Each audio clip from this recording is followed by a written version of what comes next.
வேண்டும். இந்த நிறுவனத்தை நம்பி இருக்கின்ற 44 கோடி பாலிசர்களையும் அழிக்க வேண்டும் என்று நீங்கள் குறிக்கோளோடு நீங்கள் செயல்பட்டுக் கொண்டிருக்கிறீர்கள். கடந்த எந்தெந்த வகையிலெல்லாம் இந்த நிறுவனத்தை அழிக்க வேண்டும் என்று நீங்கள் துடித்துக் கொண்டிருக்கின்றீர்கள். அதற்கு நம்முடைய ஒன்றிய அரசும் அதற்காக இன்றைக்கு துணிந்திருக்கின்றது. நம்முடைய கடந்த அந்த 30/9/2024 அன்று நைட்டு 12:30 மணி வரைக்கும் கையெழுத்து போடல. எல்ஐசி நிர்வாகம் வந்து ஒரு வருஷம் சரண்டர் பண்றது.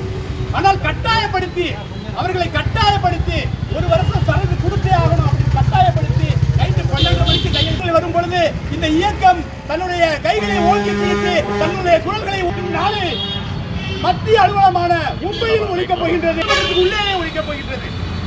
உடனடியாக நீங்கள் கமிஷன் குறைப்பதை திரட்டி நாடு தழுவிய போராட்டத்தை நடத்தி எங்களுடைய கோரிக்கை எங்களுடைய நியாயமான பாதுகாப்போம் பாதுகாப்போம் உறவர்களை பாதுகாப்போம் பாதுகாப்போம் பாதுகாப்போம் எல்ஐசியை பாதுகாப்போம் அடிக்காதே அடிக்காதே அடிக்காதே அடிக்காதே முகவர் வயிற்றில் அடிக்காதே பின்னாடி வாங்கிறேன் முகவர் வயிற்றில் அடிக்காதே குறைக்காதே குறைக்காதே கமிஷனை குறைக்காதே குறைக்காதே எங்களுக்கு வழங்கப்பட்ட கமிஷனை குறைக்காதே. பாதுகாப்போம் பாதுகாப்போம் உறவர்களை பாதுகாப்போம் பாதுகாப்போம் பாதுகாப்போம் எல்ஐசியை பாதுகாப்போம் அகில இந்திய நிகாய் முகவர் சங்கம் அகில இந்திய முகவர் சங்கம் தொழிற்சங்கம் தோற்றதில்லை தொழிற்சங்கம் தோற்றதாக உலகில் எங்கும் வரலாறு இல்லை.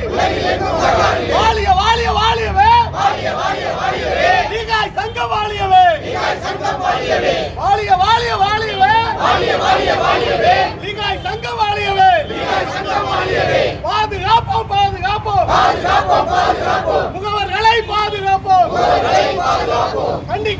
கண்டிக்கிறோம் ஐயா நீவே கண்டிக்கிறோம். குறைக்காதே கமிஷனை குறைக்காதே அடிக்காதே முகவர்கள் வைத்து அடிக்காதே வாழியவே சங்கம் வாழியவே இருக்குல்ல